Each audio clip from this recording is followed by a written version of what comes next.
ducadii laga aqrisanayay ciriiriga ama dhibaato ku haysataa, ciriiri qalbi ha ahaado, ciriiriga laabta ha ahaado, ciriiriga adduunyada ha ahaado, dhinacyada kale ee nolosha ciriirigaas ha ku saabsanaado. ducadan aqriso si dhabana ugu soo celceli, ilaahayna ku kalsoonow oo kaa ajiibi doonaa.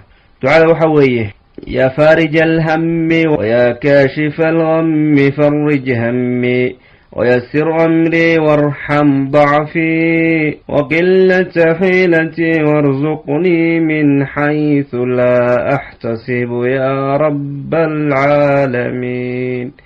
وإنت فضيت كاسوية سيدا درتي دوحا لورياه وصو أرورتي دعادان قفكي سيفا في وضدك كلانو سيشاقة إلهي دباتة سارا وكقاضي يا قفكاس هذا أدو كفايدي أكتابها ديجن faa'iidadana adigaa ku koobin, dadka kalena u faa'iidee.